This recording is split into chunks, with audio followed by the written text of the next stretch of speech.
중앙공대 스마트자동차과 B 후반 정성욱입니다.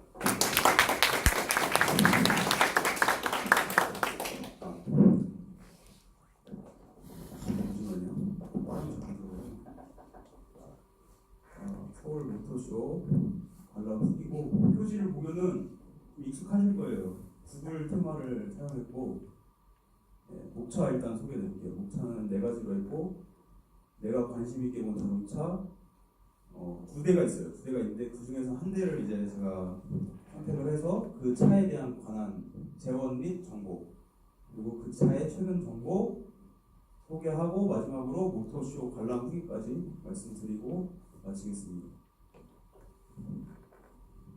자, 2대라고 말씀드렸는데, 한 대는 보시죠. 자, 람보르기니 가야르도 스파이더. 자, 가셔서 혹시 람보르기니 보신 분 계세요? 네. 근데 안 들어와 있었잖아요. 그냥 차만 보신 거죠. 네. 람보르기니가 없었는데 여기 보면은 뒤에 맥과이어스라는 업체에서 맥과이어스라는 업체가 이제 세차용품, 차량 용품을 판매하는 업체인데 이제 가야르도에다가 왁싱을 하고 이제 차를 자기들 왁스를 팔려고 홍보하려고 발라놓은 거예요. 검은 차를 한 이유는 왁싱하면은 검은 차에 했을 때 티가 제일 많이 난다고 하더라고요. 제일 광이 많이 나서 검은 차를 갖다 놨고, 이 차를 이제 흥미롭게 본 이유가 현재 단종된 모델이고 2013년까지 제작이 됐어요. 그래서 단종됐으니까 좀 더 유니크한 느낌의 단종됐다 하면 갖고 싶잖아요. 뭔가 가질 수 없는데 그런 매력이 있어서 이제 선택을 했고, 다음은 이제 이거는 많이 보셨을 거예요. 보셨죠? 네. GR 스프라 모델의 이제 레이싱 컨셉카로 꾸민 건데, 그래도 F1을 전에 중학생 때쯤에 이제 미디어로 접하고 F1을 좀 좋아했어요. 그래서 이걸 보는데 너무 멋있더라고요. 그래서 이 2가지를 되게 고민을 많이 했어요. 이 2대를 했는데 역시 단종된 건 따라갈 수 없어요. 단종된 매력이 있기 때문에 요 가야르도를 선택했습니다. 사진이 좀 작아서 좀 크게 넣었는데 놀라지 말라고 미리 말씀드린 거예요.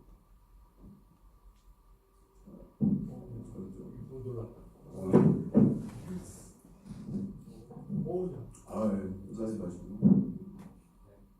가야르도를 선택했고, 그럼 이제 가야르도에 대한 재원 및 정보를 말씀드릴게요. 일단 출시가를 보면 3억 3,690만 원. 비싸죠. 근데 뭐 있는 사람들이 하는 거니까. 네. 자, 그럼 엔진을 볼게요. 엔진 보면 V형식 P통, DOHC 엔진. 저희 조별 PPT 이제 준비하면서 이 DOHC 아직 배우진 않았지만 보셨을 거예요. 그렇죠? 네. 네. DOHC 엔진이고 연료는 가솔린. 최대 토크는 55. 제가 이제 토크를 19년식 소나타랑 비교를 해봤어요. 19년식 소나타가 올해 나오기도 했고 제일 좀 여러분들한테 친근하다고 생각을 해서 소나타랑 비교를 했고, 소나타의 최대 토크는 19.5. 2배 이상 차이가 나죠.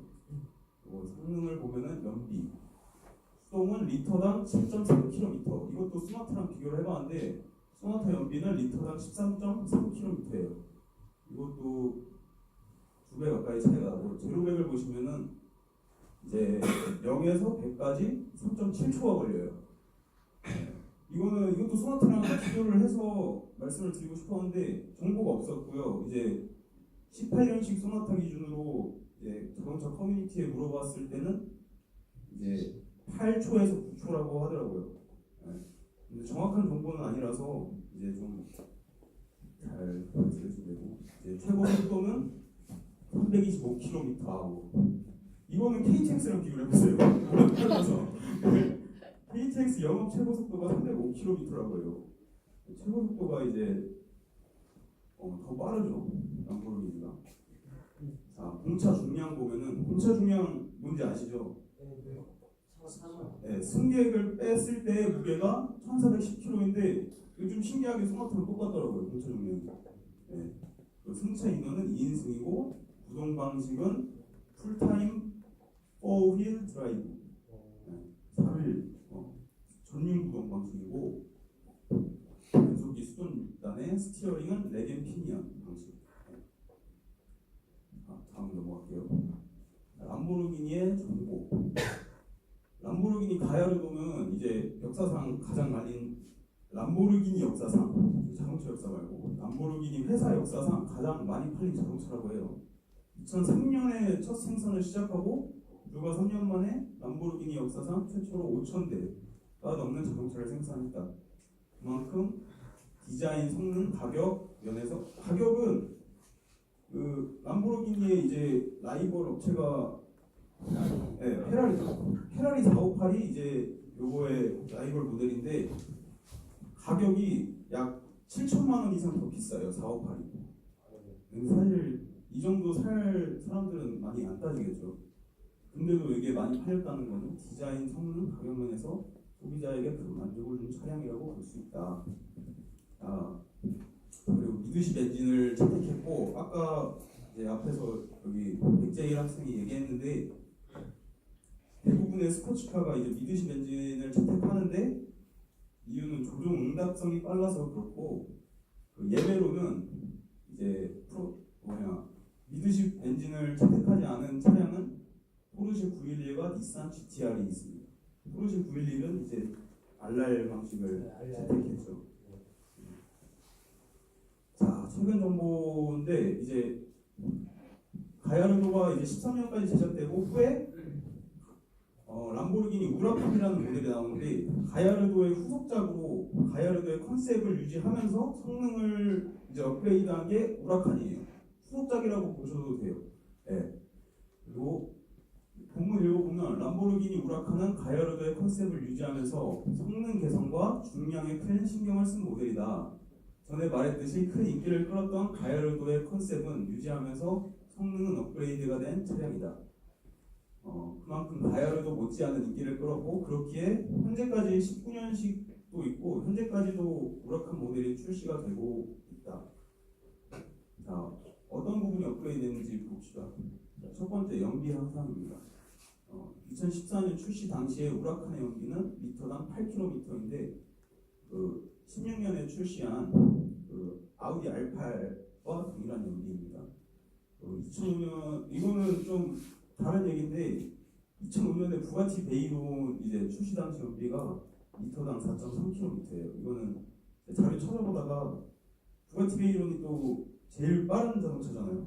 네, 지금은 안 나오지만 연비가 궁금하더라고요. 제일 빠르니까 리터당 4.3km라고 하더라고요. 재밌어서 넣어봤어요. 그만큼 연비 향상을 시켰고 두 번째로는 최대 출력을 높였으며 40마력을 증가시킵니다. 네, 가야르도 570마력에서 610마력으로 마력을 증가시켰고 자체를 알루미늄과 카본 소재를 사용하여 튼튼하면서도 가볍게 제작이 됐고 중량을 100kg 줄이면서 가야르도에 조금 더 나은 조향력을 제공합니다. 세 번째는 공기 저항을 최소화했다. 이후에 이제 가야르도 사진하고 우라칸 사진을 보여드릴 건데 좀 다른 부분들이 있어요. 보면은 가야르도의 프론트 범퍼에 보면은 에어덕트 홀이 있는데 두 개가 나 있어요. 근데 이 두 개를 하나로 이제 에어덕트 홀 크기를 키우고 이제 사이드 미러 이제 공기 저항을 덜 받게 뾰족하게 만들고 이렇게 하여서 제로백을 0.2초 줄였어요. 네.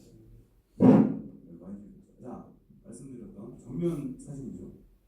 여기 두 개가 나 있고 중간에 하나가 있죠. 여기 다 우라칸 정면 보여드릴게요.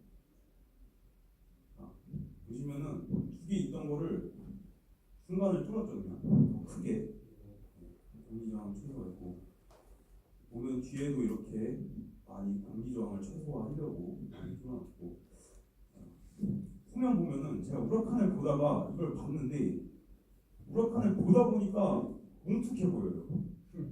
그냥 봤을 때는 되게 날렵하다 이런 생각이 들었었는데 우라칸을 보다가 이걸 보니까 살짝은 뭉툭하긴 하구나. 살짝 그런 생각이 들더라고요.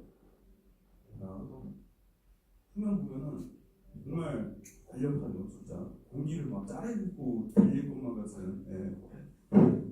그리고 보면은 아까 백제일 학생 이제 발표 때 똑같죠, 이거. 도어 캐치 숨겨놓은 거. 공기 저항 주기라고. 이 부분을 그래서 어떻게 여는지도 이따 한번 사진으로 설명드리겠습니다. 사이드 미러 보시면은 뾰족하게 만들어놨죠. 공기 저항을 주려고. 이가 말씀드렸던 도어 캐치고요. 이렇게 숨겨져 있는 거를 이쪽을 눌러서 빼낸 다음에 당겨서 문을 여는 방식입니다. 끝으로 골라 후리고요. 여기 보면은 이제 저하고 팔 다쳤던 조성조 학생이 있는데 허락 맞고 썼어요. 나무기는 이제 다양한 체험과 볼거리가 많았다. 모터쇼를 처음 와봤어요. 처음 와서 정말 흥미롭게 느끼는 이제 역시 체험거리와 볼거리. 볼거리는 뭐 말씀 안 드려도 여러분이 잘 알겠죠. VR 체험도 있었고 이렇게 단상도 있었고 뭐 한 대지만 이제 차 안에 타볼 수도 있었고 그런 것과 이제 열정적인 서비스. 서비스라고 하긴 좀 그런데 이제 거기에 나와 계신 분들이 정말 질문 하나 하면은 되게 많이 알려주세요. 가야 되는데 무조건 알려줄 정도로 방명록 적고 가라고. 그래서 이제 많이 배워간다. 거기서 배웠던 게 실제로 한 2주 전인가 수업에 나왔던 게 있어요. 무단 변속기라고. 거기에 책 말고도 부품들 많이 보셨을 거예요. 뭐 변속기가 있는데 무단 변속기가 있더라고요. 그거를 이제 수업 때 보고도 되게 반갑더라고요. 그래갖고 조성조 학생한테 말했는데 기억을 안 못하더라고요. 역시 거기 계신 분들이 이제 자동차 쪽에 종사하고 계신 분들이 나 질문하면은 정말 자기 일에 관심을 가져서 그런지 정말 잘 알려준다. 아시겠지만 뭐 가족끼리 구성해서 오는 분들도 있고 남자 오는 분들도 있고 남자 여자 오는 분들도 있고 그래서 나중에 뭐 애인 있으면 와봐도 재밌겠다 그런 생각을 했습니다. 여기까지.